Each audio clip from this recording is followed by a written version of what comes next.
The doors of the great hall crashed open, and every candle in the room seemed to shiver at once. Eleanor Ashworth stood in the center of the cold stone floor, her hands folded tightly in front of her, while the man she had married 3 years earlier refused to look her in the eye. Edmund, the Earl of Renshaw, sat rigid in his high-backed chair, his jaw locked, his fingers pressed white against the armrest. Beside him stood his mother, Lady Constance, dressed in black velvet, her eyes sharp with satisfaction she did not bother to hide. "You have failed this family," Lady Constance said, her voice slicing through the silence. "2 children lost before they ever drew breath, and still no son to carry the Renshaw name. This house cannot wait on you forever." Eleanor felt her throat tighten, but she did not let her voice shake. "I have grieved every loss, as deeply as any mother could. Do not speak of my body as though it were a debt unpaid." Lady Constance did not blink. "Grief does not give this family an heir, my dear. Duty does." Edmund finally lifted his eyes, and for one brief moment, Eleanor saw something soften in them. Regret, perhaps, or shame. But it vanished as quickly as it appeared, buried beneath the weight of his mother's expectations and the pressure of a title that had ruled his life since birth. "Eleanor," he said, his voice low and formal, as though reciting words that were not truly his own. "It has been decided. You will leave Renshaw Manor and take residence at the countryside cottage near Hollow Brook. You will remain there until matters are settled." The words landed like a blow. Eleanor searched his face for some sign of resistance, some flicker of the man who had once promised to stand beside her no matter what came. She found nothing but a mask of duty. "You are sending me away," she said quietly, "because I could not give you what you wanted." "It is not what I wanted," Edmund said, though his voice cracked slightly on the last word. "It is what is required." "Required by whom?" Eleanor's voice rose now, steady and sharp. "By your mother? By the servants who whisper behind my back? Or by you, Edmund? Do you truly believe I deserve this?" He did not answer. He looked away instead, toward the fire crackling in the hearth, as though the flames held more comfort than his own wife's eyes. Lady Constance stepped forward, clearly pleased the matter was settled. "You will be given a modest allowance, and a maid to attend you. It is more than most women in your position would receive." Eleanor turned to her, meeting her gaze without flinching. "You have waited for this moment since the day Edmund brought me into this house. You will forgive me if I do not thank you for your generosity." A flicker of anger crossed Lady Constance's face, but she said nothing more. The matter, as far as she was concerned, was closed. Eleanor turned back to Edmund one final time. "I loved you," she said simply. "I still do, somewhere beneath this humiliation. But I will not beg to stay in a house that sees me only as a vessel that failed its purpose." She turned and walked out of the hall, her footsteps echoing against the stone, refusing to let a single tear fall until she was well out of sight. That night, alone in the chamber that had once been shared, Eleanor pressed a hand against her stomach, though she did not yet know why. A strange, quiet feeling had settled in her these past few days, a tiredness deeper than sorrow, a tenderness in her body she could not quite explain. She dismissed it as grief. She had no reason yet to imagine anything else. The following morning, before the sun had fully risen, Eleanor sent word to the physician who had attended her through both of her losses. She did not tell anyone else. Something in her wanted to know the truth before the world decided it for her once more. Dr. Harold Finch arrived quietly through the servants' entrance, as he had been instructed. He was an older man, gentle in his manner, with kind eyes that had seen the Renshaw family through many private sorrows. He examined her carefully, asked his usual questions, and then sat back with an expression Eleanor could not read.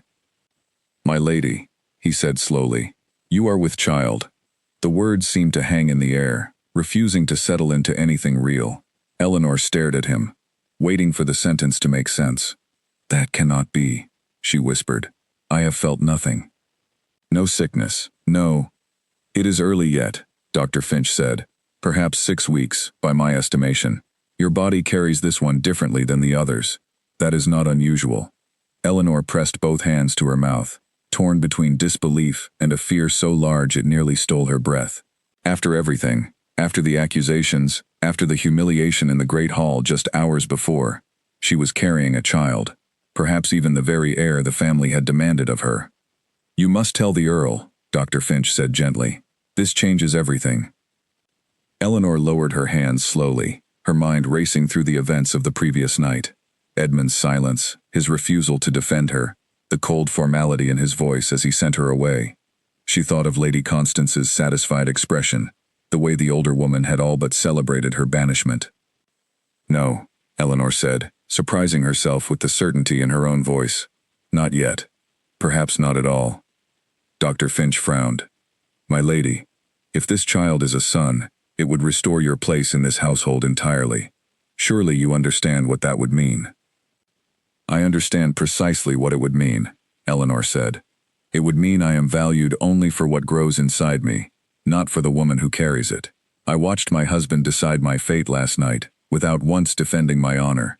I will not hand him a reason to celebrate before I understand my own heart."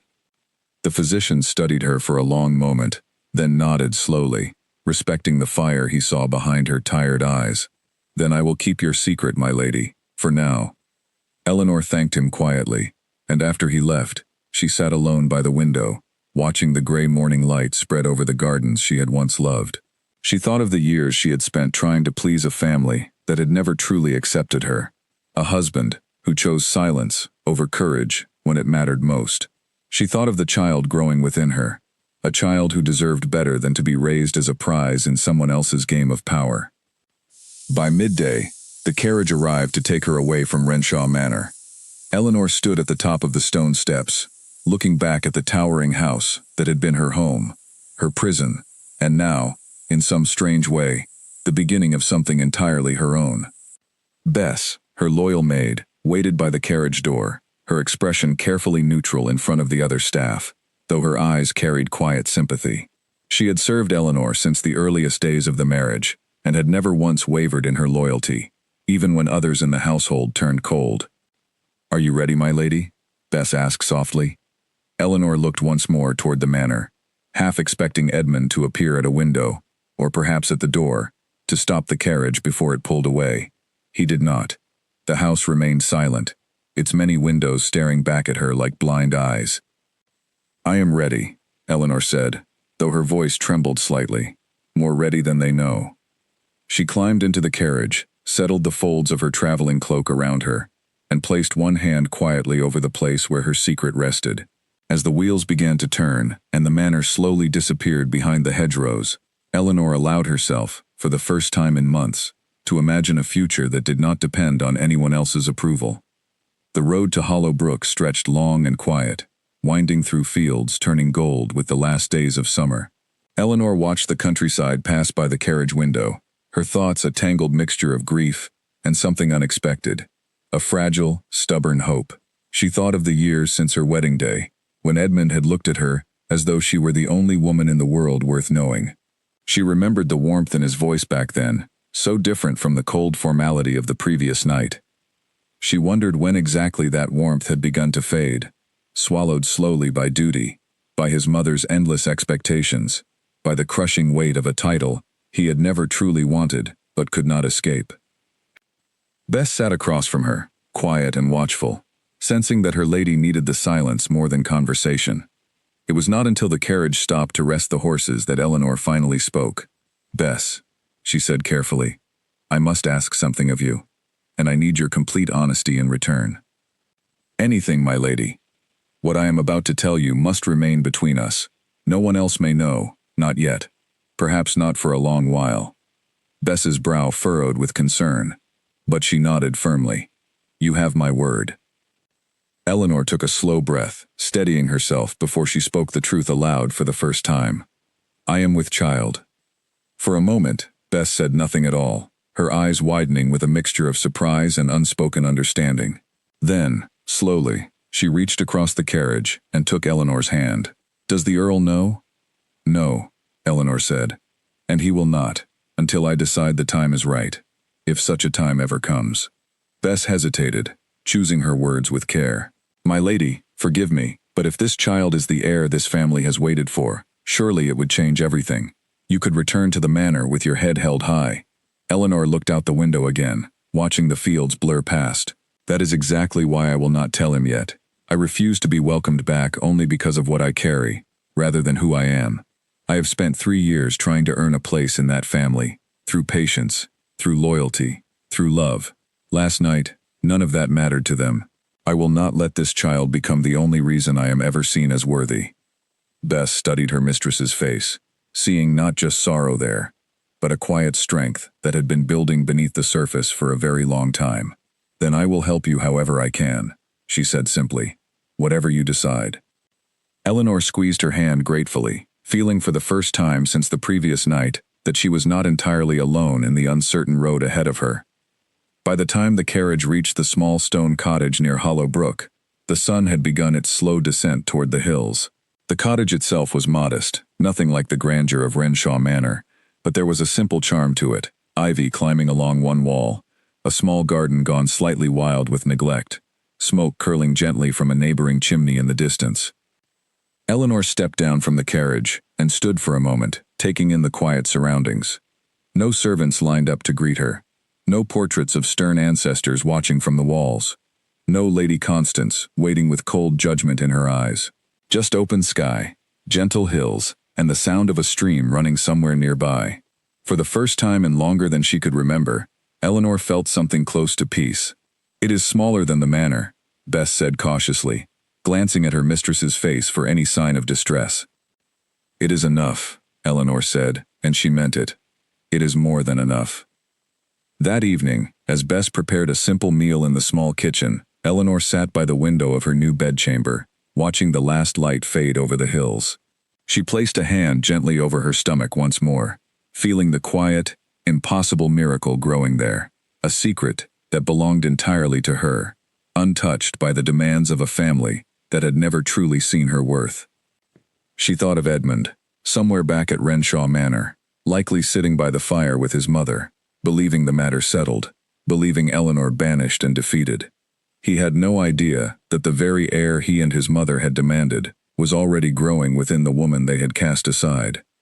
A small, sad smile touched Eleanor's lips. Whatever happened next, whether Edmund ever came to regret his choice, whether Lady Constance ever learned the truth, whether this child grew to be a son or a daughter, Eleanor understood one thing with absolute certainty as she watched darkness settle gently over her new home. She would raise this child on her own terms, in her own time, loved for exactly who they were, and never once treated as a piece in someone else's game of power and pride. Whatever came next, she would face it with her head held high, carrying a secret far greater than any title Renshaw Manor could offer. Outside, the wind moved softly through the trees, and somewhere in the darkening sky, the first stars began to appear, quiet witnesses to a new chapter that had only just begun. A sudden knock at the cottage door made Eleanor's heart leap into her throat. It was well past midnight, and no one in Hollow Brook knew who she truly was. Bess rushed to the window, peering carefully through the gap in the curtains before letting out a breath of relief. "It is only the neighbor's boy," Bess whispered. "He says a wagon wheel has broken on the road, and the family needs shelter until morning." Eleanor pressed a hand to her chest, willing her racing heart to slow. For one terrifying moment, she had imagined Edmund himself standing at the door, having somehow discovered her secret and come to claim what belonged to the Renshaw name. The fear surprised her with its intensity. She had left the manor believing herself strong enough to face anything, yet the thought of being found before she was ready still shook her to the core. She allowed the stranded family shelter for the night, careful to keep to the shadows of the cottage, speaking only when necessary. Her voice softened into a plainer accent than the one she had used her whole life at court. It was a small thing, but it reminded her of the new reality she now lived in. She was no longer the Countess of Renshaw. She was simply a woman alone in the countryside, and she would need to learn how to be that person convincingly if she wished to protect her child. The following morning, after the family continued on their way, Eleanor sat with Bess at the small wooden table, going over the practical matters that now filled her days. The allowance sent by the Renshaw estate was modest, meant to cover only the barest necessities, a final small cruelty from Lady Constance, disguised as generosity. It would not be enough to sustain them both indefinitely, especially not once the child arrived and new expenses followed. "We will need another way to live," Eleanor said, staring down at the small purse of coins on the table. "I cannot depend on their charity for the rest of my life, nor would I wish to." Bess considered this carefully. "You have always had a gift with a needle, my lady. Even the ladies at court used to admire your embroidery." Eleanor looked up, a flicker of interest breaking through her worry. It was true. Sewing had always been one of the few pleasures she carried with her, a skill she had practiced since childhood, long before marriage and titles had reshaped her life into something unrecognizable. "A seamstress," she murmured, testing the word aloud. "It would explain my absence from society. It would give us income. And it would allow me to remain hidden in plain sight." "There is a small village not far from here," Bess offered. "Fairbridge, I believe it is called. Large enough to have need of a skilled seamstress, small enough that word of a countess in hiding would not easily travel back to Renshaw Manor." Eleanor nodded slowly, a plan beginning to take shape in her mind. "Then that is where we shall go, not as Lady Ashworth, but as someone new entirely." Over the following days, Eleanor and Bess prepared carefully for the move. They gathered the modest belongings Eleanor had brought from the manor, careful to leave behind anything that might mark her as nobility. The fine jewelry, the elegant gowns embroidered with the Renshaw crest, the small portrait of Edmund she had once kept close to her heart. She wrapped these items carefully and placed them in a locked chest, not ready to abandon them entirely, but unwilling to let them define her new life. She chose a new name for herself, with quiet determination one evening, as she sat by the fire. She would be known as Eleanor Whitmore, a young widow whose husband had been lost at sea, seeking a quiet life away from the memories of her grief. It was close enough to the truth to feel natural on her tongue, yet distant enough to protect the secret she carried. The journey to Fairbridge took the better part of a day. As the small village came into view, nestled between rolling hills and a winding river, Eleanor felt a strange mixture of fear and possibility settle over her. Thatched roofs and modest stone cottages lined a single main road, where villagers moved about their daily business, entirely unaware of the secret carried by the quiet young woman arriving in their midst. Bess had arranged, through careful discreet inquiries, for a small cottage near the edge of the village to be available for rent. It was simple, with 2 rooms and a small garden, but it was clean and private, exactly what Eleanor needed. Their first days in Fairbridge were quiet ones, filled with the small tasks of settling into a new home. Eleanor unpacked the few belongings she had brought, arranged a small workspace near the window where the light was best for sewing, and began, slowly, to let herself imagine what her life might look like in this new place. It was on the 3rd day that she met Margaret Whitlock, a kind, weathered woman who served as the village midwife and healer. Margaret had come to introduce herself upon hearing that a new widow had settled nearby, carrying with her a basket of fresh bread and a warm, curious smile. "Word travels fast in a village this size," Margaret said, setting the basket on the table without waiting for invitation. "A new face is always cause for conversation, especially a face as young and lovely as yours." Eleanor managed a polite smile, careful to keep her manner humble, her posture less refined than the years at court had trained into her. "You are very kind. I did not expect such a warm welcome." Margaret studied her for a long moment, her eyes sharp despite her friendly tone. "Forgive me for saying so, but you carry yourself like someone who has known finer things than a village cottage." Eleanor's heart skipped, but she kept her expression calm. "I am not accustomed to poverty, if that is what you mean, but I have learned that pride matters little when a woman must build a new life for herself." It was, she realized, easier than she expected to weave truth and invention together, each sentence carefully chosen to reveal just enough to satisfy curiosity, without exposing the deeper reality underneath. Margaret nodded slowly, apparently satisfied with the explanation, though something in her gaze suggested she sensed there was more to the story than Eleanor had shared. "Well, whatever brought you here, you are welcome in Fairbridge, and forgive my forwardness, my dear, but unless I am very much mistaken, you are carrying a child." Eleanor's breath caught. She had not yet begun to show, not obviously, and she had been so careful in her movements, her clothing chosen deliberately loose, to hide the truth for as long as possible. "A midwife's eye rarely deceives her," Margaret said gently, noting the alarm on Eleanor's face. "Do not worry, my dear, your secret is safe with me, whatever the reason for keeping it. I have delivered enough children in this village to know that every woman's story is her own to tell, in her own time." Relief and gratitude flooded through Eleanor in equal measure. She had not expected to find an ally so quickly, nor had she expected the comfort of being truly seen, even in this small, careful way. "Thank you," Eleanor said quietly. "I would be glad of your guidance when the time comes." "You shall have it," Margaret promised. "And should you ever wish to speak of what troubles you, my door is always open. I have found that secrets carried alone grow heavier with each passing day. Shared, even partially, they become easier to bear." Over the following weeks, a quiet friendship began to form between the two women. Margaret visited often, bringing news of the village, offering practical advice about the pregnancy, and slowly earning enough of Eleanor's trust that small pieces of the truth began to surface, though never the full story of Renshaw Manor, or the Earl who had cast her aside. Eleanor's small seamstress business began to grow as well.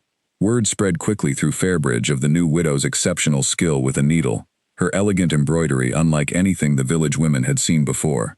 Soon she found herself with a steady stream of work: gowns to mend, christening garments to embroider, fine linens to repair for the wealthier families in the surrounding countryside. The income was modest but steady, enough that Eleanor began to feel a growing sense of independence she had never experienced during her years at Renshaw Manor. There, every comfort had come at the price of her voice, her opinions quietly dismissed, her worth measured only by her ability to produce an heir. Here, in this small cottage in Fairbridge, she earned her own place through her own hands, and the feeling was unlike anything she had known before. Still, there were quiet moments, usually late at night when the cottage grew silent, and Bess had retired to her small room, when Eleanor allowed herself to think of Edmund. She wondered if he thought of her at all, or if he had already resigned himself to seeking an annulment, to finding another wife who might succeed where she had, in his mother's eyes, failed. The thought brought a complicated ache to her chest, not quite regret, for she did not wish to return to the life she had left behind, but something softer and sadder. She had loved him once, deeply and completely, before duty and his mother's cold ambitions had worn that love down to something unrecognizable. Some nights she wondered if a part of him had loved her too, buried beneath the weight of everything he felt obligated to become. She pressed a hand to her growing stomach during these quiet moments, feeling the small, gentle movements that had recently begun, undeniable proof of the life growing within her. Whatever happened between herself and Edmund in the future, this child would know only love, only safety, only the freedom to be valued for exactly who they were, free from the cruel calculations that had defined so much of Eleanor's own life at Renshaw Manor. As autumn deepened into the first chill of coming winter, Eleanor stood one evening at the window of her small cottage, watching golden leaves drift across the quiet village street.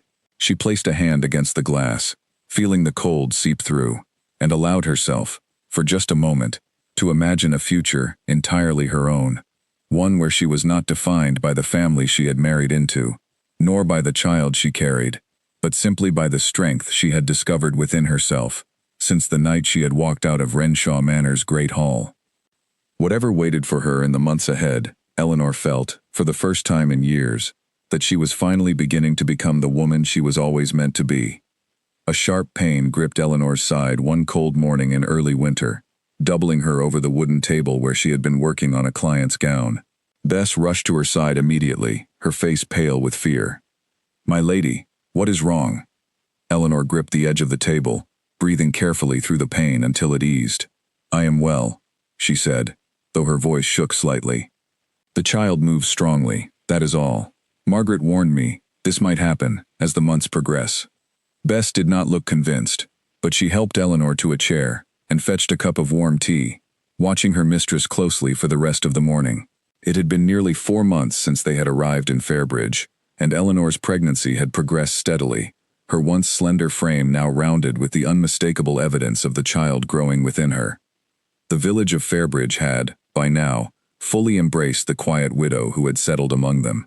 Eleanor Whitmore, as she was known, had become a familiar and respected figure, her sewing skills admired throughout the surrounding countryside, her gentle manner earning genuine affection from her neighbors. Few, if any, suspected the truth of her origins, and Eleanor had grown more confident in maintaining the careful balance between her old life and her new one. Margaret Whitlock visited that afternoon, as she often did, carrying her basket of remedies and her sharp, observant eyes. She examined Eleanor carefully, pressing gentle hands against her rounded stomach, listening for any signs of distress. "The child is strong," Margaret announced after her examination. "And judging by how fiercely they kick, I would wager a guess that you carry a determined little one, whether son or daughter." Eleanor smiled faintly, resting a hand over the place where she had just felt another small movement. Determined seems fitting, given the circumstances of their arrival into this world. Margaret settled into the chair across from her, her expression turning thoughtful. "You have never told me the full story, my dear, and I have never pressed you for it. But I wonder, sometimes, about the father of this child. Does he know of your condition?" Eleanor's smile faded slightly. It was a question she had avoided answering directly for months, though Margaret's gentle persistence had slowly worn away some of her earlier reluctance to speak of the truth. "He does not know," Eleanor admitted quietly, "and I have not decided whether he ever will." "May I ask why?" Eleanor considered the question carefully before answering. She trusted Margaret more than almost anyone outside of Bess, and something in her longed, finally, to speak the truth aloud to someone who might understand. "Because when I needed him most," Eleanor said slowly, "he chose silence over courage. He allowed others to determine my worth, to decide my fate, without once standing beside me. I will not hand him a child as though it erases what he allowed to happen." Margaret listened without judgment, nodding slowly as she absorbed the weight of Eleanor's words. "That is a heavy burden to carry alone, my dear. Anger, even justified anger, has a way of settling deep into the bones, if left unspoken for too long." "I am not simply angry," Eleanor said, her voice softening. "I loved him. I still find pieces of that love within me, even now. But love without courage is not enough to build a life upon. Not when there is a child's future at stake." Margaret reached across the table and took Eleanor's hand gently. "Whatever you decide, my dear, know that you are not alone in this village. Whatever storm brought you to Fairbridge, you have found safe harbor here, for as long as you need it." The words brought unexpected tears to Eleanor's eyes, and she found herself, for the first time since leaving Renshaw Manor, allowing herself to cry openly in front of someone other than Bess. Margaret said nothing more, simply held her hand, and let the moment pass in quiet companionship. As the weeks continued to pass, Eleanor's life in Fairbridge settled into a comfortable rhythm. Her sewing business continued to flourish, bringing in enough income to sustain both herself and Bess comfortably, without any dependence on the modest allowance still arriving occasionally from the Renshaw estate, which Eleanor had taken to setting aside untouched, unwilling to feel beholden to the family that had cast her out. She grew close with several of the village women during this time, forming friendships built on shared daily life rather than the careful politics of court society she had known at Renshaw Manor. Alice Turner, a baker's wife with 3 children of her own and a warm, boisterous laugh, became a particular favorite, often stopping by Eleanor's cottage with fresh bread and cheerful gossip about village life. "You have a gift, you know," Alice said one afternoon, watching Eleanor's needle move with practiced precision through a length of fine fabric. "I have never seen embroidery so delicate. Where did you learn such skill?" Eleanor kept her eyes on her work, careful with her answer.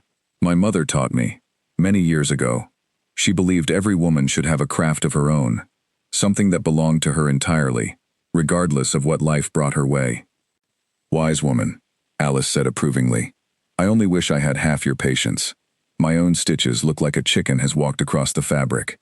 Eleanor laughed, a genuine, easy sound that had become more frequent in recent months.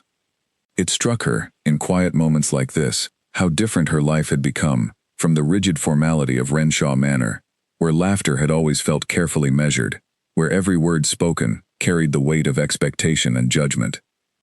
Here in Fairbridge, she was simply Eleanor. No titles, no bloodlines to protect, no mother-in-law watching her every movement for signs of failure. She was building something entirely her own, brick by careful brick, and the satisfaction of that accomplishment ran deeper than any comfort Renshaw Manor's wealth had ever provided. Yet even amid this newfound peace, Eleanor could not entirely escape the shadow of her old life. Late one evening, as she sat by the fire mending a torn hem, Bess entered the room with a troubled expression, holding a folded letter in her hands. "This arrived by courier this afternoon," Bess said carefully. "It bears the Renshaw seal." Eleanor's hands stilled over her sewing. She stared at the letter for a long moment before taking it, her heart pounding with a mixture of dread and reluctant curiosity. She broke the seal slowly and unfolded the parchment, recognizing immediately the careful, formal handwriting of Edmund's private secretary, rather than the Earl himself. The letter was brief, informing her that her monthly allowance would continue as arranged, and inquiring, in stiff, distant language, whether she required anything further for her comfort. There was no mention of Edmund's personal feelings, no expression of concern beyond what duty required, no indication that he thought of her as anything more than an obligation to be managed from a careful distance. Eleanor read the letter twice, then folded it carefully, and set it aside, a familiar ache settling in her chest. "Is everything well, my lady?" Bess asked gently. "It is precisely what I expected," Eleanor said, her voice carefully controlled. "Nothing more, nothing less." She did not mention the letter again that evening, though Bess noticed her mistress remained unusually quiet for the rest of the night, her needle moving more slowly through the fabric than usual, her eyes occasionally drifting toward the window, toward the darkened road that led, eventually, all the way back to Renshaw Manor. That night, unable to sleep, Eleanor sat by the window of her small bedchamber, watching moonlight spill silver across the frosted garden below. She placed both hands over her rounded stomach, feeling the gentle, persistent movements of the child within her, and found herself speaking softly into the quiet darkness of the room. "Whatever your father chooses to become," she whispered, "you will know only love from me. You will never doubt your worth, never wonder if you are valued only for what you might provide to a family more concerned with legacy than with kindness. This, I promise you, above everything else." Outside, snow had begun to fall softly over Fairbridge, blanketing the quiet village in gentle white, as though the world itself were offering its own quiet promise of protection to the small family taking shape within the modest cottage at its edge. Eleanor watched the snowfall for a long while, before finally retreating to bed, her heart heavy with unresolved feelings toward the husband she had left behind, but her resolve, as always, unshaken regarding the life she was determined to build for her child. The winter months that followed brought their own quiet challenges, as Eleanor's pregnancy progressed toward its final weeks. Margaret visited more frequently now, monitoring her closely, offering reassurance and practical guidance. As the day of the birth drew steadily closer, Eleanor found herself both eager and anxious for what lay ahead, aware that whatever came next would mark an irreversible turning point in the new life she had so carefully built for herself, far from the cold stone walls of Renshaw Manor and the family that had once determined her worth by a single, impossible standard. The pain tore through Eleanor, without warning, in the middle of the night, sharp and relentless, ripping her from sleep with a gasp that echoed through the small cottage. Bess was at her side within seconds, her candle casting trembling shadows across the walls. "The child," Eleanor managed through gritted teeth. "It is time." Bess did not hesitate. She rushed out into the freezing night, her cloak barely fastened, running the short distance to Margaret's cottage without pause. Within minutes, Margaret arrived, calm and steady, despite the urgency, her basket of supplies already prepared for exactly this moment. "Breathe, my dear," Margaret said firmly, taking charge of the small bedchamber with practiced confidence. "You have carried this child faithfully for 9 months. Trust your body now to finish what it began." The hours that followed blurred together in a haze of pain and determination. Eleanor gripped the edges of the bed frame, her knuckles white, sweat beading on her forehead despite the winter chill seeping through the cottage walls. Bess remained close throughout, offering a steady hand to grip, a cool cloth for her forehead, quiet words of encouragement whenever the pain threatened to overwhelm her. "You are strong," Bess whispered during one particularly difficult moment. "Stronger than anyone at Renshaw Manor ever gave you credit for." Eleanor managed a weak, exhausted smile through the pain, drawing strength from the words even as another wave crashed over her. Margaret worked calmly throughout, her experienced hands guiding the process with a steady confidence that eased some of Eleanor's fear, even as the physical demands grew more intense with each passing hour. Dawn had not yet broken when the final, exhausting push brought a small, indignant cry echoing through the cottage. Eleanor collapsed back against the pillows, tears streaming freely down her face, as Margaret carefully lifted the newborn and began the familiar, practiced motions of ensuring the child's health. "A son," Margaret announced, her voice warm with genuine joy. "A strong, healthy son." The words seemed to hang in the air, carrying weight far beyond their simple meaning. Eleanor stared at the small bundle Margaret carefully placed into her waiting arms, and for a long moment, the entire world outside that small bedchamber ceased to exist entirely. The baby's face was scrunched and red, his tiny fists curled tightly, his cry gradually softening into quiet, contented sounds, as Eleanor drew him close against her chest. She studied every small feature carefully, the faint dusting of dark hair, the delicate curve of his nose, the stubborn set of his tiny jaw, that reminded her, unexpectedly and powerfully, of Edmund. "He is beautiful," Eleanor whispered, her voice thick with exhaustion and overwhelming love. "He is absolutely beautiful." Bess wiped away her own tears, watching the tender scene with quiet joy. "What will you name him, my lady?" Eleanor looked down at her son, feeling the weight and wonder of the moment settle over her completely. She had considered many names during the long months of her pregnancy, but now, holding him for the first time, only one name felt right. "Alexander," she said softly, "after my father. A man who taught me that true strength lies in kindness, not in cold power or empty titles." Margaret smiled warmly as she finished her careful tasks around the room. "A fine name for a fine boy. Welcome to the world, young Alexander." The following days passed in a gentle blur of new motherhood, as Eleanor adjusted to the demands and joys of caring for her newborn son. Alice Turner visited often, bringing meals and practical advice drawn from her own experience raising 3 children, while Margaret continued to check regularly on both mother and child, ensuring their health and comfort. Eleanor found herself astonished by the depth of love that overwhelmed her each time she looked at Alexander's small face. It was a feeling entirely different from anything she had experienced before. Fierce, protective, unconditional, in a way that made the pain of her earlier losses at Renshaw Manor feel, for the first time, like it belonged to a distant and separate life. Yet even amid this profound joy, quiet moments of doubt continued to visit her, particularly during the long, still hours of the night, when Alexander finally slept peacefully, in the small wooden cradle Bess had arranged, near Eleanor's bed. She would sit watching him breathe, marveling at the miracle of his existence, while wrestling with the question that had followed her since the night she first learned of her pregnancy. Did Edmund deserve to know his son existed?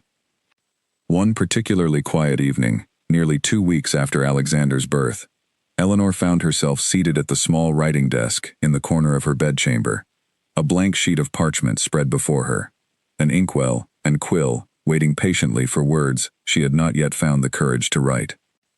She began slowly, her hand trembling slightly as she formed the first careful sentences. "Edmund," she wrote, "I do not know if these words will ever reach you, nor am I certain they should, but I find I can no longer carry this truth entirely alone." She paused, staring at the words already written, feeling the familiar ache of conflicting emotions rise within her chest. She continued writing slowly, describing the birth of their son, his healthy cries, the dark hair that already showed signs of curling exactly as Edmund's did, the stubborn determination visible even in his tiny movements. She wrote of her anger, carefully, but honestly, describing the pain of standing alone before his mother's cruel judgment while he remained silent, offering no defense, no comfort, nothing beyond cold formality, dressed as duty. She wrote, too, of the love that still lingered beneath that anger, unwilling to disappear entirely, despite everything that had happened between them. By the time she finished, the parchment was covered in careful, honest words, a full accounting of everything that had happened since that terrible night in the great hall of Renshaw Manor. She read through the letter twice, feeling a strange mixture of relief and vulnerability at having finally put these thoughts into words. Yet, as she reached for the wax to seal the letter, something within her hesitated. She thought again of Lady Constance's triumphant expression, of Edmund's cold silence, of the years spent trying desperately to earn acceptance in a family that valued her only for what she might produce, rather than who she truly was. She thought of the promise she had made to herself, and to Alexander, on that first snowy night in Fairbridge, that he would grow up knowing only love, never treated as a mere instrument of legacy and pride. If she sent this letter, what certainty did she have that anything had truly changed? Edmund might simply see it as confirmation of what his mother had demanded all along, arriving to claim his heir, while still failing to see Eleanor herself as anything beyond the vessel that had finally succeeded in her singular required task. Slowly, deliberately, Eleanor folded the letter closed, without sealing it. She rose from the desk, crossed the small room to the fireplace, and after a long moment of hesitation, fed the parchment carefully into the flames. She watched as the fire consumed her careful words, the ink curling and blackening, until nothing remained but soft gray ash drifting quietly up the chimney. Not yet, she whispered to herself, though the words carried the weight of a decision made with far more finality than mere postponement suggested. Perhaps not ever, until I know he has truly changed. She returned to Alexander's cradle, lifting her sleeping son gently into her arms, feeling his small warmth settle against her chest as she moved to the window, watching the quiet, snow-covered street of Fairbridge stretching peacefully beneath the pale morning light. "Whatever your father chooses in the years ahead," she murmured softly against Alexander's dark hair, "you will always know that your mother chose you first, above everything else, including her own broken heart." Outside, the world continued its quiet winter rhythm, entirely unaware of the small, determined family beginning its new life within the modest cottage at the edge of the village, while far away, at Renshaw Manor, an entire household remained ignorant of the son who had been born, the heir who existed, and the secret that Eleanor had chosen, for now, to carry alone. The wine glass shattered against the stone floor of the study, and Edmund did not bother to call for a servant to clean it. He stood staring out the tall window overlooking the frost-covered gardens of Renshaw Manor, his reflection in the glass appearing older and more hollow than he remembered. It had been 8 months since Eleanor's departure, and the manor had grown unbearably quiet in her absence. Where once her gentle laughter had softened the cold formality of the great house, now only silence, and his mother's sharp, satisfied efficiency remained. "You look troubled, my son," Lady Constance said from the doorway, her tone carrying its usual composed authority. "Surely the matter has settled itself well enough. The household runs smoothly. The staff have adjusted." Edmund did not turn to face her. "The staff have adjusted," he repeated quietly, "as though we speak of rearranging furniture, rather than sending away my wife." Lady Constance's expression tightened slightly, though she maintained her composure. "You did what was necessary for the future of this family. There is no shame in that, Edmund, is there not?" He finally turned, and the raw exhaustion visible on his face startled his mother, though she said nothing of it. "I have spent every night since she left replaying that evening in the great hall." I said nothing in her defense.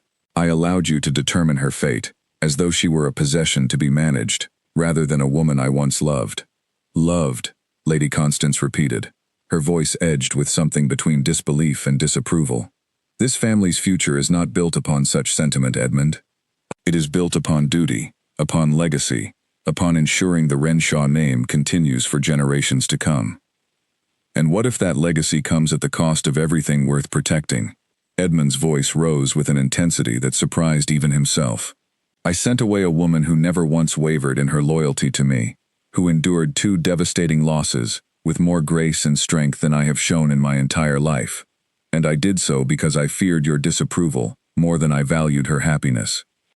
Lady Constance said nothing for a long moment, clearly unaccustomed to such open defiance from her son. "You are simply grieving the disruption to your household, Edmund. This feeling will pass in time." "It has not passed in 8 months," Edmund said quietly. "I do not believe it will pass at all." He turned back to the window, staring out at the frozen gardens, where he and Eleanor had once walked together during the early, hopeful days of their marriage, before duty and expectation had slowly eroded everything genuine between them. That night, alone in his study long after his mother had retired, Edmund poured himself another glass of wine he did not truly want, and allowed his thoughts to drift freely toward memories he had spent months trying to suppress. He remembered Eleanor's quiet strength during her first miscarriage, how she had comforted him even as her own heart broke. He remembered her gentle patience with his mother's constant criticism, her genuine kindness toward the household staff, the warmth she had brought into rooms that had felt cold and formal for generations before her arrival. He remembered, too, the growing distance that had crept between them in the months before her banishment, as his mother's pressure intensified, and his own fear of failing to secure the family's future had slowly consumed whatever courage he once possessed to stand firmly beside his wife. Setting down his untouched wineglass, Edmund made a decision that had been building within him for weeks, though he had lacked the courage to act upon it until this moment. He would find her. Not to force her return, not to fulfill some cold obligation of duty, but simply to see her again, to offer the apology he should have given months ago, to understand whether any part of what they once shared could possibly be salvaged from the wreckage of his own cowardice. The following morning, Edmund summoned Charles Pemberton, a discreet investigator who had, on rare occasions, assisted the Renshaw family with delicate matters requiring careful, quiet handling. Pemberton was a sharp, methodical man, known throughout the region for his ability to locate individuals who wished to remain hidden, while maintaining absolute discretion regarding his findings. "I need you to find my wife," Edmund said simply, once Pemberton had settled into the chair across from his desk. Pemberton raised an eyebrow slightly, though his expression remained otherwise professionally neutral. "My lord, if I understand correctly, the Countess was sent to a cottage near Hollow Brook, was she not?" "She was," Edmund confirmed. "But according to my most recent correspondence with the estate, she departed that residence several months ago, leaving no forwarding address. I do not know where she has gone." "I see," Pemberton said, making careful notes. "And what precisely would you have me do once I locate her, my lord?" Edmund considered the question carefully before answering.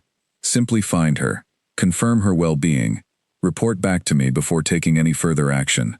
I wish to understand her circumstances before I decide how best to approach her." Pemberton nodded, understanding the delicate nature of the request. "It shall be done, my lord, though such investigations often require considerable time and careful discretion."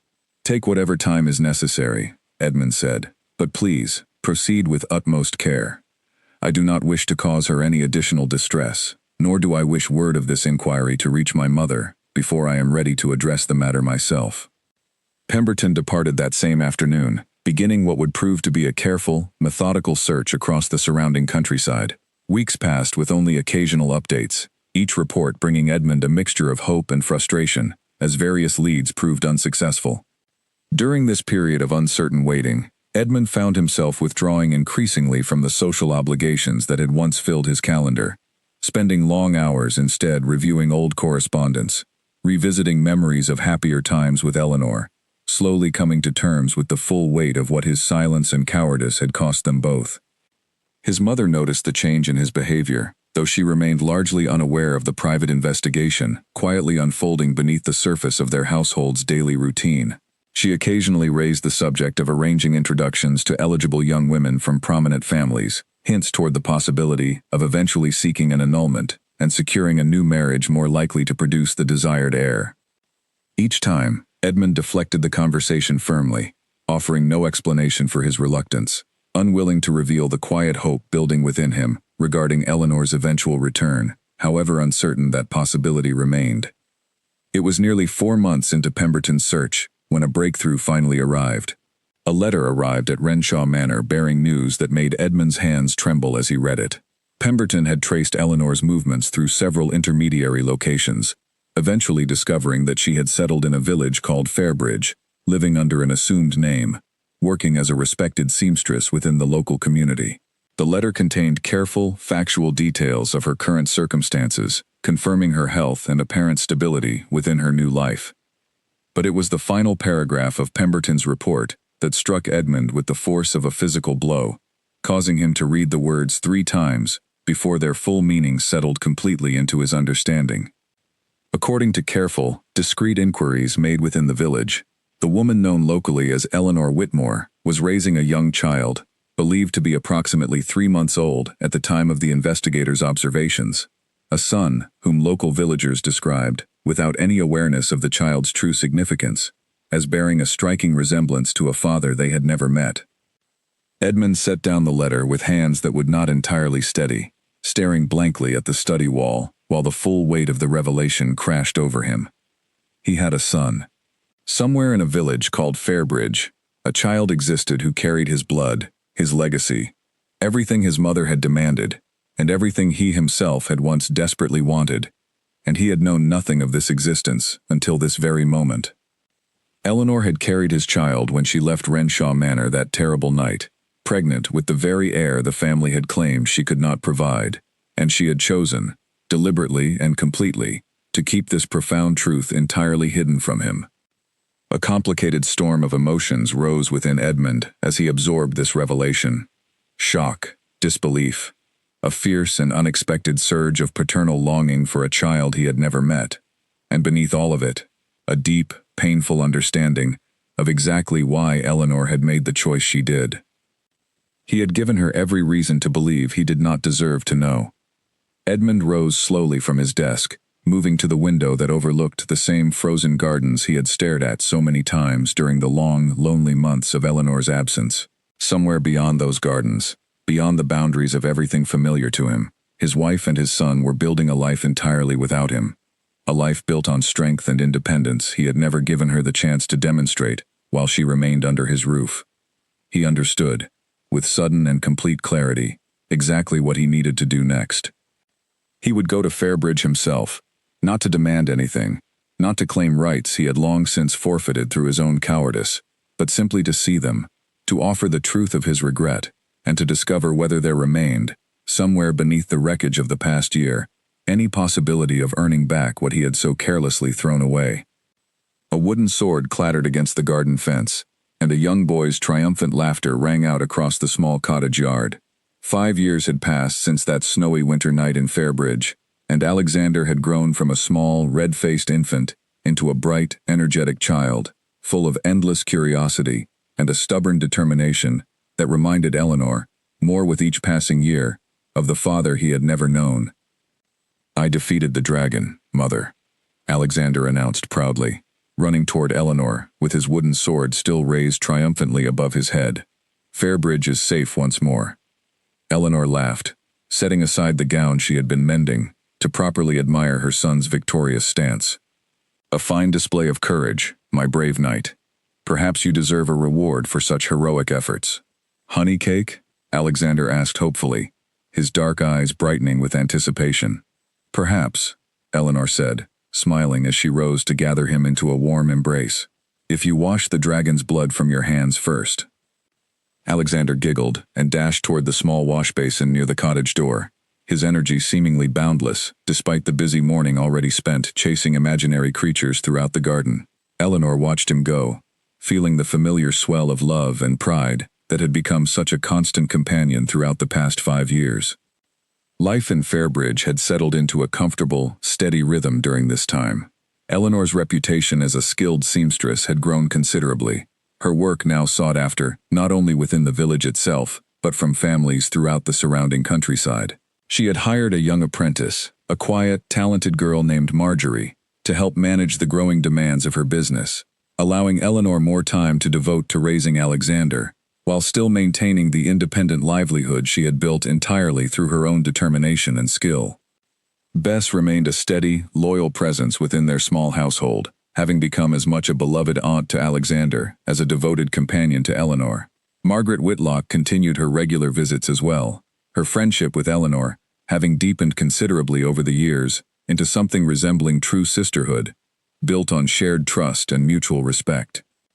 The truth of Eleanor's noble origins remained carefully guarded, known only to Bess and, through careful confidence shared over the years, to Margaret herself. The wider village continued to know her simply as Eleanor Whitmore, the respected widow whose late husband had been lost at sea before their son's birth, a story so thoroughly established through years of careful consistency that Eleanor herself sometimes found it difficult to remember the precise boundary between her invented history and the truth she had left behind at Renshaw Manor. Yet despite the peaceful stability of their daily life, quiet reminders of that abandoned past occasionally surfaced, small moments that reminded Eleanor she could never entirely escape the shadow of the family and title she had once belonged to. Alexander, now old enough to ask increasingly complex questions, had recently begun inquiring more persistently about his father, his childish curiosity growing alongside his understanding of the world around him. "Mother," he asked one evening, as Eleanor tucked him into his small bed, "what was my father like?" Eleanor had prepared various answers to this question over the years, careful, gentle explanations designed to satisfy a young child's curiosity, without revealing truths he was not yet ready to understand. But something in Alexander's earnest expression that particular evening made her pause, considering her words more carefully than usual. "Your father was a complicated man," she said slowly, choosing each word with deliberate care. "He held a position of great importance, with many responsibilities that weighed heavily upon him. I believe in his own way, he loved deeply, though he did not always show the courage that love required." "Did he love me?" Alexander asked, his young voice carrying a vulnerability that struck Eleanor's heart deeply. "He never had the chance to know you," Eleanor said gently, brushing a stray lock of dark hair from her son's forehead. "But I believe, had circumstances been different, he would have loved you more than anything else in this world." Alexander considered this answer with the thoughtful seriousness that had become characteristic of him, even at such a young age. "I wish I could have known him." "I know, my darling," Eleanor said softly, pressing a gentle kiss to his forehead. "Perhaps, one day, circumstances will allow that wish to come true." She had not fully decided, even after 5 years, whether that day would ever truly arrive. The anger she had once carried toward Edmund had softened considerably over time, tempered by the busy demands of motherhood and the genuine peace she had found within her new life. Yet the deeper question remained unresolved within her heart, whether the man who had once chosen silence over courage had changed enough, in the years since her departure, to deserve the truth of his son's existence. The following morning brought an unexpected visitor to Fairbridge, though Eleanor remained entirely unaware, as she began her usual daily routine, that this particular day would mark the beginning of everything she had carefully built coming face to face, once again, with the past she had worked so hard to leave behind.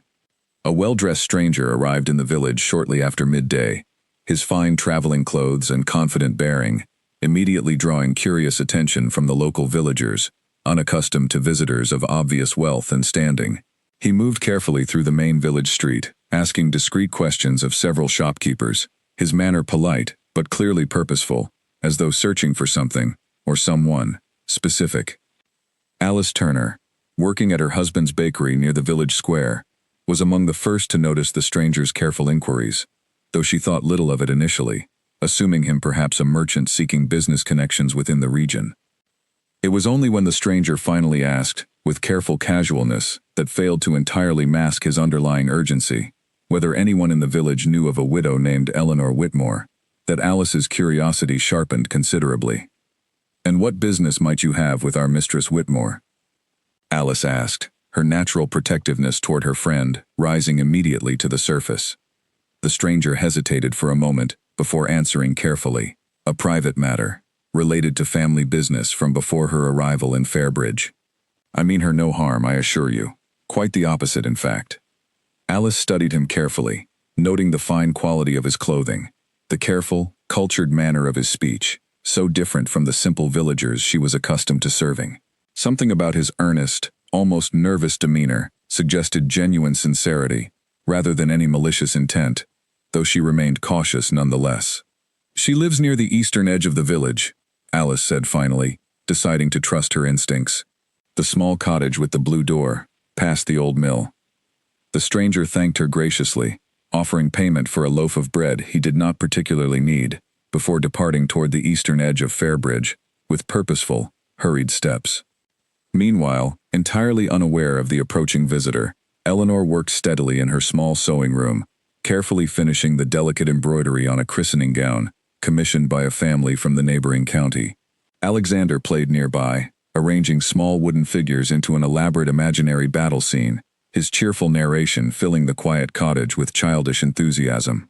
The knock at the door, when it finally came, was firm but hesitant, carrying a formal weight entirely unlike the casual visits Eleanor had grown accustomed to from her village friends and neighbors. "I'll answer it, Mother," Alexander offered eagerly, already scrambling toward the door before Eleanor could respond. "Wait, Alexander," Eleanor called, setting aside her sewing with a sudden, inexplicable sense of unease settling over her. She moved quickly to intercept her son, reaching the door just moments before he could pull it open. She opened the door herself, prepared to greet whatever unexpected visitor had arrived, and felt the entire world tilt beneath her feet, as she found herself staring directly into the familiar, achingly recognizable face of the husband she had not seen in 5 long years. "Eleanor," Edmund said, his voice barely more than a whisper, his eyes moving from her face down to the small, curious boy standing just behind her, before returning to meet her stunned, disbelieving gaze. "I have found you." For a long, breathless moment, Eleanor could not find words at all. 5 years of carefully constructed distance collapsed instantly at the sight of him standing on her doorstep, older now, lines of genuine weariness etched into a face that had once belonged so completely to the life she left behind. "Edmund," she finally managed, her voice tight with a storm of emotions she had not fully prepared herself to face. "How did you find me?" "That does not matter now," Edmund said quietly, though his eyes drifted once more toward Alexander, who stood watching the exchange with wide, curious eyes, sensing the significance of the moment without fully understanding its cause. "Eleanor, is this—" "Alexander," Eleanor said firmly, cutting off the question before he could finish it, stepping slightly in front of her son with an instinctive protectiveness that surprised even herself. "Go inside, darling. I will join you shortly." "But mother—" "Please, Alexander," Eleanor said, her tone leaving no room for argument. Alexander glanced once more at the stranger, with obvious curiosity, before reluctantly retreating into the cottage, leaving Eleanor and Edmund alone on the small doorstep. Edmund waited until the door had closed softly behind the boy, before speaking again, his composure clearly fraying at the edges, despite his obvious effort to maintain some measure of formal restraint. "He is my son, is he not? Pemberton's report indicated as much, but I needed to see for myself." "You had an investigator search for me," Eleanor said, her voice hardening slightly, "rather than simply respecting my choice to leave. I could not simply let you disappear from my life without understanding why," Edmund said, his voice rising with sudden emotion. "Eleanor, please. I have spent 5 years regretting every moment of that terrible night. I need to know the truth. Is he my son?"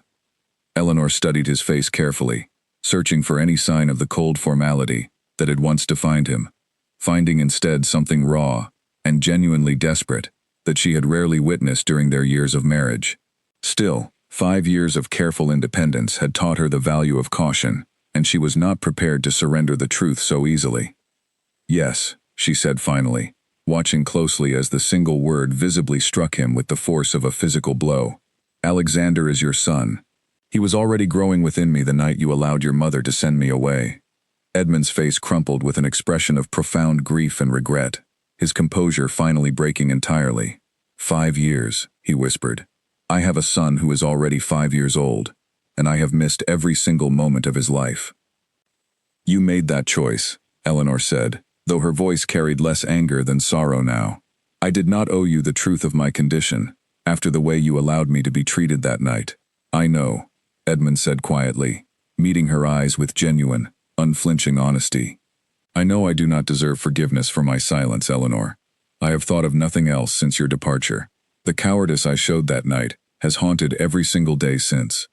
Eleanor crossed her arms, holding herself carefully steady, despite the emotional turbulence churning beneath her composed exterior. "Why have you come, Edmund? What precisely do you hope to accomplish by arriving here after all this time?" Edmund took a slow breath, clearly having rehearsed this moment many times during his long journey to Fairbridge, though the words still seemed to catch in his throat as he finally spoke them aloud. "I have come to apologize, truly and completely, for everything I failed to do that night, and every day since. I have come to see my son, if you will permit it. And I have come, though I understand I have no right to ask this of you, to discover whether there remains any possibility of earning back what my own weakness destroyed." "You cannot simply arrive after 5 years and expect everything to be forgiven," Eleanor said, though her voice had softened considerably from its earlier sharpness. "I have built an entire life here, Edmund. A good life, built on my own strength and determination. Alexander has known nothing but love and stability within this village." "I do not wish to destroy what you have built," Edmund said earnestly. "I only wish to be given the chance to become part of it, if you will allow me that opportunity. I am not asking you to return to Renshaw Manor, nor am I demanding any claim upon Alexander that you are not prepared to grant. I am simply asking for the chance to prove that I have changed, however long that proof may take to demonstrate." Eleanor studied him for a long, considering moment, weighing the sincerity evident in his exhausted, earnest expression, against the deep wounds his earlier silence had inflicted upon her. 5 years of careful independence had taught her not to trust easily, yet something within her, some quiet, stubborn remnant of the love she had once felt for him, found itself unwilling to turn him away entirely, without at least considering the possibility of genuine change. "You may stay in Fairbridge," she said finally, choosing her words with careful deliberation. "There is an inn near the village square that offers respectable lodging. You will not stay in my home, nor will you make any demands regarding Alexander beyond what I am comfortable permitting. If you wish to prove your sincerity, you will do so through patience and consistent action, not through grand declarations or demands upon my trust." Relief flooded across Edmund's face, mixed still with the visible weight of his ongoing regret. "Thank you, Eleanor. I understand completely, and I accept whatever terms you require." "This is not a simple matter of terms and requirements," Eleanor said firmly. "This concerns the well-being of my son, who has known nothing of his father's existence until this very day. Whatever relationship develops between you, it must proceed slowly, carefully, and always with his best interests placed above your own desire for a quick resolution."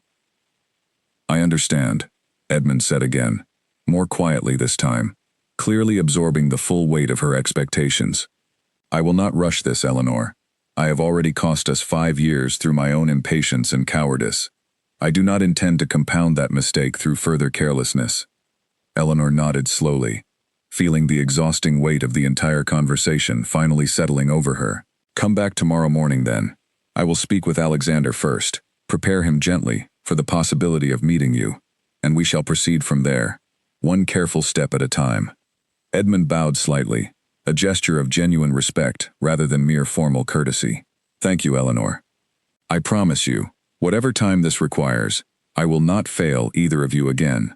He turned and walked slowly back toward the village square, his earlier confident stride now replaced with the thoughtful, deliberate pace of a man carrying the full weight of both profound hope and deep uncertainty regarding the difficult path that lay ahead.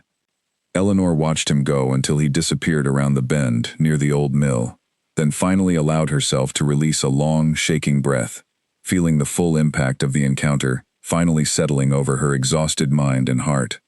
She turned back toward her cottage, where Alexander waited, with the innocent curiosity of a child who had just glimpsed something significant, without yet understanding its true meaning, and steeled herself for the difficult, delicate conversation that awaited her within.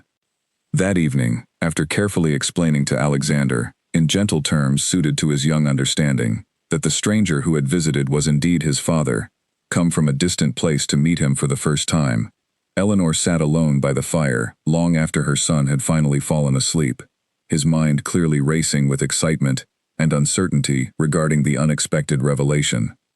She thought of the 5 careful years she had spent building this new life, of the strength and independence she had discovered within herself since that terrible night at Renshaw Manor, and wondered, with a mixture of hope and lingering caution, whether Edmund's sudden appearance represented a genuine chance at healing, or simply the beginning of new complications she was not yet prepared to fully understand.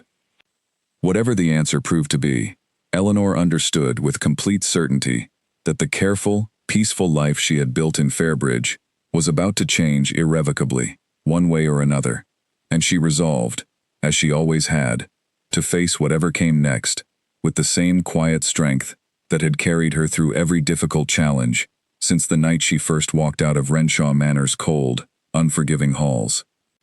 Alexander stood pressed against the window of the small cottage the following morning, watching the road with an eagerness he could not fully contain, despite Eleanor's gentle reminders to be patient. "Is he coming yet, Mother?" "Patience, my darling," Eleanor said, though she found herself glancing toward the window nearly as often as her son, an unfamiliar nervousness stirring within her chest as well.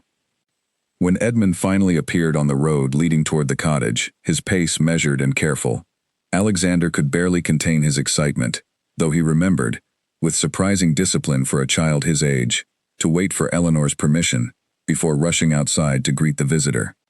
Their first meeting was tentative and careful, filled with the awkward uncertainty of 2 strangers who happened to share the same blood. Edmund crouched slowly to meet Alexander at eye level, his expression carrying a tenderness Eleanor had rarely witnessed during their years of marriage. "Hello, Alexander," Edmund said softly. "My name is Edmund, Your mother tells me you are quite the brave knight. Alexander studied him with the frank, unguarded curiosity of childhood. Are you truly my father? I am, Edmund said, his voice catching slightly with emotion. Though I am sorry, it has taken me so long to meet you. Why did it take so long? Alexander asked, the innocent bluntness of the question landing with unexpected weight. Edmund glanced briefly toward Eleanor, before answering carefully. I made some difficult mistakes, a long time ago, that kept us apart. But I am here now, and I hope, with time, we might come to know each other properly. Alexander considered this explanation with the thoughtful seriousness Eleanor had come to recognize as characteristic of her son, then extended his wooden sword toward Edmund with sudden, decisive enthusiasm. Would you like to help me defend the garden from dragons? A genuine, surprised laugh broke free from Edmund, the sound carrying more warmth than Eleanor had heard from him in years. I would be honored to assist in such an important task. Eleanor watched from the doorway, as father and son moved cautiously into the garden, Alexander eagerly explaining the elaborate rules of his imaginary battles, while Edmund listened with careful, genuine attention. Something in her chest ached at the sight, a complicated mixture of joy for her son's evident happiness and lingering wariness regarding what this new relationship might ultimately mean for the careful life she had built. Over the following weeks, Edmund remained true to his word, taking modest lodging at the village inn and visiting the cottage each day with careful, respectful consistency. He never pushed beyond the boundaries Eleanor had established, never made demands regarding Alexander's time beyond what she was comfortable permitting, and gradually, through patient, sincere effort, began earning small measures of trust from both mother and son. He learned to help Alexander with his letters, sitting patiently beside him at the small kitchen table, while the boy practiced his careful, uneven handwriting. He listened attentively to Alexander's endless stories about village life, about imaginary battles and dragons defeated, about friendships formed with other village children. He brought small, thoughtful gifts on occasion, nothing extravagant, understanding instinctively that grand gestures would only raise Eleanor's suspicion rather than earning genuine trust. Eleanor watched these interactions carefully, noting with cautious surprise the genuine change evident in Edmund's manner compared to the man she had known at Renshaw Manor. Gone was the rigid formality, the careful deference to his mother's opinions above his own judgment. In its place, she witnessed a growing warmth, a genuine patience, a willingness to sit quietly on the floor of a modest cottage playing games with a young boy, rather than maintaining the cold, distant dignity that had once defined his every interaction. One afternoon, as Alexander napped following an energetic morning spent exploring the nearby stream with Edmund, Eleanor found herself alone with him for the first time since his arrival in Fairbridge, seated across the small kitchen table, while she continued her careful embroidery work. You have changed, she observed quietly, not looking up from her needlework. Edmund considered the observation carefully, before responding. I have had 5 years to reflect upon my failures, Eleanor. Losing you, and not knowing of Alexander's existence, forced me to examine exactly what kind of man I had allowed myself to become. And what did you discover? Eleanor asked, finally meeting his eyes. That I had spent my entire life prioritizing my mother's approval over my own judgment, Edmund said honestly. That I valued the appearance of duty over the substance of genuine courage. That I loved you deeply, yet allowed fear of disappointing my family to override that love when it mattered most. Eleanor set down her needlework, studying him carefully. Your mother remains at Renshaw Manor, I presume. She does, Edmund confirmed, though I have informed her of Alexander's existence. Eleanor's expression tightened slightly with concern. And how did she receive that news? With considerable shock, initially, Edmund admitted. But I made clear to her, in no uncertain terms, that the cruelty she showed you that night will never be repeated, regardless of her opinions on the matter. I informed her that any relationship between our family and Alexander will proceed entirely according to your wishes, and that I will not tolerate any further interference in decisions that rightfully belong to you as his mother. This declaration surprised Eleanor considerably, given the deferential relationship Edmund had always maintained toward his mother during their years of marriage. That must have been a difficult conversation. It was, Edmund said simply, but considerably less difficult than living with the regret of failing to protect you and our son from her judgment a second time. Eleanor absorbed this information carefully, feeling the careful walls of caution she had maintained since Edmund's arrival, beginning to shift, however slightly, in response to his evident sincerity. You understand that even with these changes, I remain uncertain about what the future should hold. I have built an independent life here, Edmund. A life I am genuinely proud of, built entirely through my own effort and determination. I understand completely, Edmund said. And I do not wish to diminish that accomplishment in any way. Whatever happens between us, Eleanor, I want you to know that my admiration for the strength you have shown these past 5 years exceeds anything I felt for you even during the happiest days of our marriage. The genuine warmth in his voice, combined with the evident sincerity in his expression, stirred something within Eleanor that she had not expected to feel again after everything that had happened between them. She found herself, cautiously and carefully, allowing herself to consider a possibility she had not permitted herself to imagine during the 5 years since her departure from Renshaw Manor. Perhaps, given enough time and continued demonstration of genuine change, forgiveness remained possible.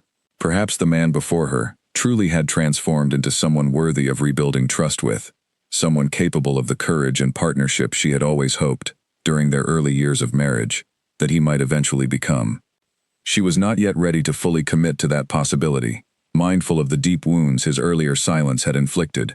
But for the first time since his unexpected arrival in Fairbridge, Eleanor found herself genuinely considering what a shared future, however carefully constructed, might look like for their small, unconventional family.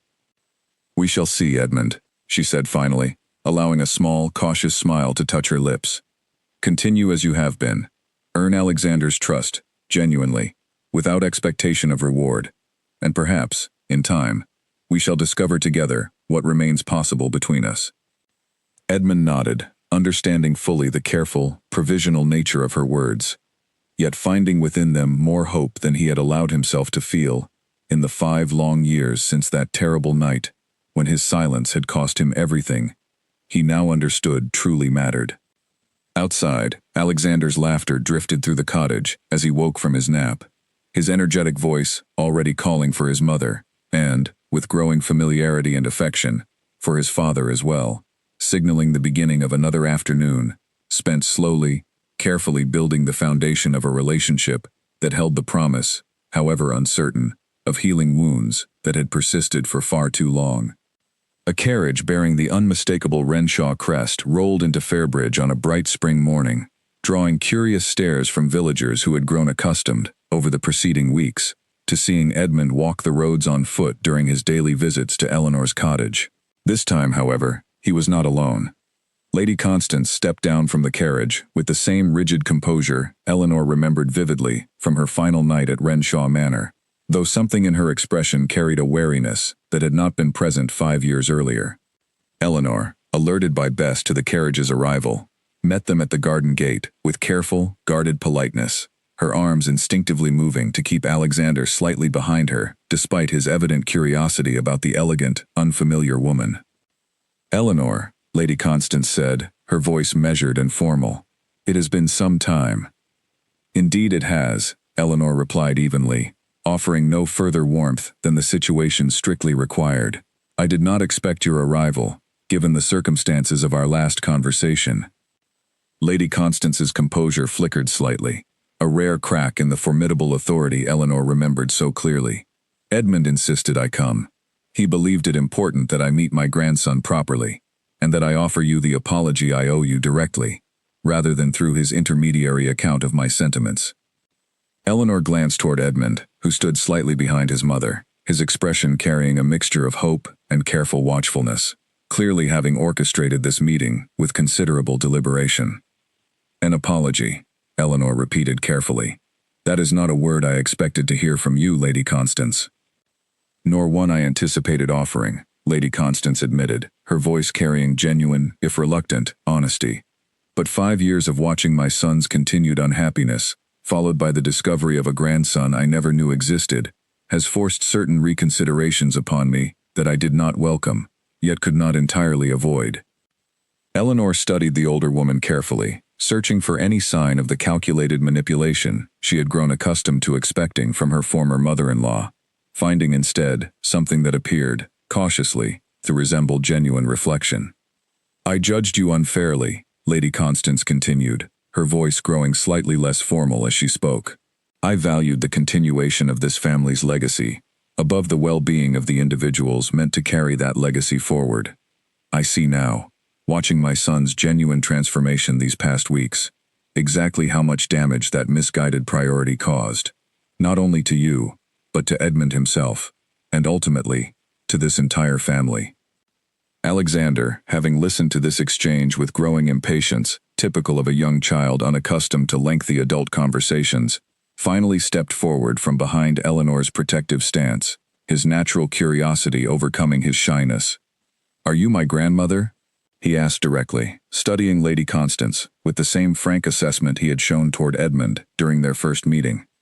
Lady Constance's carefully maintained composure softened unexpectedly at the boy's direct question, something genuine and unguarded briefly crossing her aristocratic features. "I am," she said, kneeling carefully to meet his eye level, despite the obvious discomfort this posture caused her stiff, formal bearing. "Though, I am sorry, it has taken me so long to meet you properly. Mother says everyone deserves a chance to correct their mistakes," Alexander offered, with the earnest simplicity of childhood wisdom. "Would you like to help defend the garden from dragons?" A genuine surprised laugh escaped Lady Constance, so unexpected that Eleanor found herself equally startled by the sound. "I believe I would be honored to assist in such an important endeavor, young man, though I fear my dragon fighting skills may require some practice." As Alexander eagerly began explaining the elaborate rules of his imaginary battles to his newly discovered grandmother, Eleanor found herself watching the scene with cautious, surprised wonder.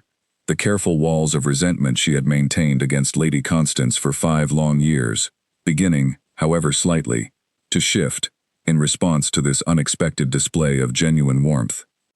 Edmund moved quietly to stand beside Eleanor, watching his mother and son together with visible emotion. "She has changed as well, Eleanor. Not entirely, perhaps, but genuinely. I would not have brought her here otherwise." "It will take time," Eleanor said carefully, though her voice carried less resistance than it might have weeks earlier. "Trust, once broken so severely, does not simply repair itself through a single conversation, however genuine the sentiment behind it may be." "I understand," Edmund said. "We do not expect immediate forgiveness, Eleanor. Only the opportunity to demonstrate, through continued action, that genuine change has occurred." Over the following weeks, Lady Constance began making regular visits to Fairbridge alongside Edmund, her initial stiff formality gradually softening through repeated exposure to Alexander's cheerful, uncomplicated affection. She learned to sit patiently through his elaborate imaginary adventures, brought carefully chosen books suited to his growing reading abilities, and slowly, cautiously, began building a genuine relationship with the grandson she had never expected to know. Eleanor watched these developments with careful attention, gradually allowing herself to trust the evident sincerity behind both Edmund and Lady Constance's continued efforts, while remaining mindful of protecting the independent life and strong sense of self she had worked so hard to build during her years in Fairbridge. It was during this period of careful, gradual healing that Edmund approached Eleanor with a proposal that had clearly required considerable thought and preparation. "I would like to discuss the future," he said one evening, after Alexander had been tucked safely into bed and Lady Constance had returned to the village inn for the night. "Not to pressure you, Eleanor, but simply to understand what possibilities you might be willing to consider." Eleanor set aside the mending she had been working on, giving him her full, careful attention. "What precisely are you proposing?" "I do not wish to demand your return to Renshaw Manor, as though nothing has changed," Edmund said carefully. "The Eleanor who left that house 5 years ago deserved far better treatment than she received, and the woman who stands before me now has built something remarkable through her own strength and determination. I would not ask you to abandon that accomplishment." "Then what precisely are you proposing?" Eleanor repeated, genuinely curious.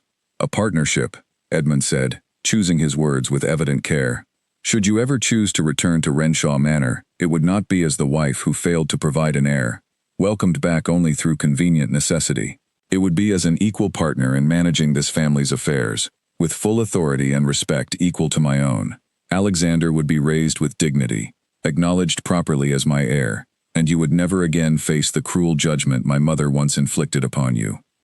Eleanor considered this proposal carefully, recognizing the genuine effort behind its careful construction, while remaining mindful of the significant trust such an arrangement would require her to extend. "And if I choose to remain here in Fairbridge instead?" she asked. "Then I would respect that choice completely," Edmund said without hesitation. "I would continue visiting, as often as you permitted, continue building my relationship with Alexander, regardless of where you both chose to reside, and continue working to earn whatever trust might eventually be possible between us, however long that process required." The genuine respect evident in his willingness to accept either outcome, rather than pressuring her toward a particular decision, struck Eleanor as perhaps the clearest evidence yet of the authentic transformation he claimed to have undergone. "I need time to consider this properly," she said finally. "This concerns not only my own future, but Alexander's as well, and I will not make such an important decision hastily, regardless of how genuine your proposal appears." "Take whatever time you require," Edmund said. "I have already waited 5 years to make things right, Eleanor. I can wait considerably longer if that is what genuine healing requires." That night, after Edmund had departed for the village inn, Eleanor sat alone by the fire, turning the weight of this significant decision carefully over in her mind. She thought of the independent life she had built in Fairbridge, the genuine friendships formed with Margaret and Alice, the satisfaction of her successful sewing business, the peaceful stability Alexander had known throughout his young life within this small, welcoming village. She thought, too, of the genuine transformation she had witnessed in both Edmund and Lady Constance over these recent weeks, the careful, consistent effort both had shown in earning back trust that had been so severely broken 5 years earlier. Whatever decision she ultimately reached, Eleanor understood clearly that it would need to be made entirely on her own terms, driven by her own careful judgment, rather than any external pressure or expectation. Exactly as she had promised herself on that first snowy night in Fairbridge, when she had vowed to raise her son free from the calculated demands that had once defined her own difficult experience within the Renshaw family. Rain hammered against the cottage windows as Eleanor sat across from Margaret, the two women sharing a quiet cup of tea, while Alexander slept peacefully in the next room, exhausted from another energetic day spent with his father and grandmother. "You have grown quiet these past days," Margaret observed, studying her friend's thoughtful expression with the careful attention of someone who had shared genuine friendship through many difficult years. "I have been considering Edmund's proposal," Eleanor admitted, "weighing everything I would gain, and everything I might risk, should I choose to return to Renshaw Manor." "And what does your heart tell you?" Margaret asked gently. Eleanor considered the question carefully before answering. "My heart tells me that the man who arrived at my doorstep several weeks ago is genuinely different from the one who allowed his mother to send me away 5 years earlier. I have watched him build a real relationship with Alexander, patient and consistent, never once demanding more than either of us were prepared to give. I have watched Lady Constance soften in ways I never believed possible, given the cruelty she once showed me." "But?" Margaret prompted, sensing the hesitation still lingering beneath Eleanor's careful words. "But I fear losing what I have built here," Eleanor said honestly. "This village, this independence, the woman I have become through my own strength, rather than through any family's approval. I worry that returning to Renshaw Manor, however different the circumstances might be, could slowly erode everything I have worked so hard to construct." Margaret reached across the table, taking Eleanor's hand in a gesture of genuine, comforting solidarity. "My dear, whatever you decide, know that the strength you discovered here in Fairbridge belongs to you entirely. It cannot be taken away, regardless of where you eventually choose to live. You are no longer the woman who once depended entirely upon a title and a husband's approval for her sense of worth. That woman has already transformed into someone considerably stronger, someone capable of building a meaningful life anywhere circumstances might lead her." The words settled deeply within Eleanor, offering clarity she had struggled to find on her own throughout the preceding difficult weeks of careful consideration. She realized, with sudden and complete certainty, that her fear had never truly been about losing her independence entirely, but rather about ensuring that whatever choice she ultimately made preserved the essential strength and self-respect she had worked so diligently to develop. The following morning, Eleanor requested a private conversation with Edmund, meeting him in the small garden where Alexander had first welcomed his father into their unconventional family several weeks earlier. "I have reached a decision," she said, watching carefully for his reaction as she spoke. Edmund straightened slightly, his expression carrying visible anticipation, mixed with genuine anxiety, regarding whatever answer she was about to provide. "I am listening, Eleanor." "I will return to Renshaw Manor," she said, watching relief and joy flood across his face, before continuing firmly, "but only under conditions that guarantee my continued independence and equal standing within our household. I will maintain my sewing business, whether through direct involvement or through supporting Marjorie's continued development as a skilled seamstress in her own right. I will have full authority in decisions regarding Alexander's upbringing, and you will never again allow your mother, or anyone else, to diminish my worth or my voice within our home." "Agreed. Entirely and without hesitation," Edmund said immediately, his voice carrying profound relief and gratitude. "Furthermore," Eleanor continued, "our marriage, should we choose to rebuild it properly, will be a genuine partnership, built on mutual respect and honest communication, not the careful formality and unspoken expectations that defined our previous years together. I will not simply resume my former role as Countess of Renshaw. I will help redefine what that role means entirely, based on the strength and independence I have discovered these past 5 years." Edmund nodded, absorbing each condition with evident sincerity. "I would not want it any other way, Eleanor. The woman standing before me now is considerably stronger, wiser, and more remarkable than the woman I allowed to walk away 5 years ago. I do not wish to diminish that person in any way. I wish to build our future together, precisely because of who you have become, not despite it." Eleanor studied his face carefully, searching one final time for any lingering trace of the cold formality that had once defined their relationship, finding instead only genuine warmth and sincere commitment. Slowly, cautiously, she allowed herself to smile. "Then we shall begin again," she said, "properly this time, with honesty between us from the very start."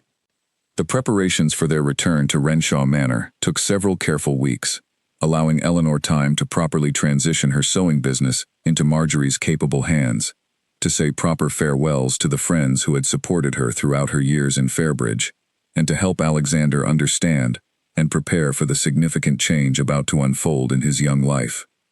Alice Turner wept openly during their final farewell, embracing Eleanor tightly, while promising to visit whenever circumstances allowed.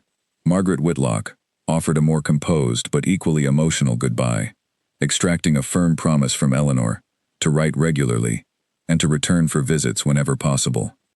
"You arrived in this village as a stranger, carrying a heavy secret," Margaret said during their final conversation. "You leave as a woman who has discovered her own remarkable strength, ready to carry that strength forward into whatever challenges await you next." The day of their departure from Fairbridge arrived with bright spring sunshine, an entirely different atmosphere from the cold, uncertain winter morning when Eleanor had first arrived in this village 5 years earlier, carrying nothing but a carefully guarded secret and a determination to build a life entirely her own. The carriage ride to Renshaw Manor felt considerably different from her earlier journey away from it, where once she had traveled in humiliated silence. Now she rode alongside Edmund and Alexander, engaged in genuine, comfortable conversation, Bess seated across from them with quiet, contented satisfaction at witnessing this remarkable transformation in her mistress's circumstances. When the familiar towers of Renshaw Manor finally came into view, Eleanor felt none of the dread that had once accompanied thoughts of this grand, imposing house. Instead, she felt a quiet, confident readiness to reclaim her place within these walls, not as the woman who had once been judged and found wanting, but as someone who had proven, through 5 years of independent strength, exactly what she was truly capable of achieving. Lady Constance waited at the top of the stone steps as the carriage arrived, her expression carrying none of the cold satisfaction Eleanor remembered from that terrible night 5 years earlier. Instead, genuine warmth greeted them, as Alexander bounded eagerly from the carriage, running toward his grandmother with the easy affection that had grown steadily between them over recent weeks. The household staff, many of whom remembered Eleanor from her earlier years at the manor, gathered to witness her return, their expressions carrying a mixture of curiosity and genuine welcome, as they observed the confident, composed woman who had returned to reclaim her position within their household. Edmund gathered the assembled staff together shortly after their arrival, his voice carrying firm, unmistakable authority, as he addressed them directly. I wish to make something entirely clear to everyone present. Lady Eleanor returns to this household, not as a woman who failed some impossible standard 5 years ago, but as the mother of my son and rightful heir, and as my equal partner in all matters concerning this family's future. She will be treated with the complete respect and dignity her position deserves, and any failure to do so will not be tolerated within these walls. Eleanor watched this public declaration with quiet satisfaction, recognizing in Edmund's firm, confident words the genuine transformation he had undergone during their years apart. This was not the same man who had once remained silent while his mother determined her fate. This was a man who had learned, through painful experience and genuine reflection, exactly what courage and partnership truly required. That evening, as the sun set golden over the familiar gardens of Renshaw Manor, Eleanor stood on the same stone terrace where she had once walked with such uncertainty during her earlier years of marriage, watching Alexander run happily through the gardens with his grandmother, his joyful laughter carrying easily across the peaceful evening air. Edmund joined her quietly, taking her hand with gentle, respectful affection. "Are you at peace with this decision, Eleanor?" She considered the question carefully, reflecting on everything she had experienced since that terrible night 5 years earlier, when she had walked out of the great hall, carrying a secret that would eventually transform not only her own life, but the entire future of the Renshaw family. "I am," she said finally, and found, to her genuine relief, that she meant it completely. "Not because I needed this return to validate my worth, but because I chose, freely and on my own terms, to give you and this family a second chance at becoming something better than we once were."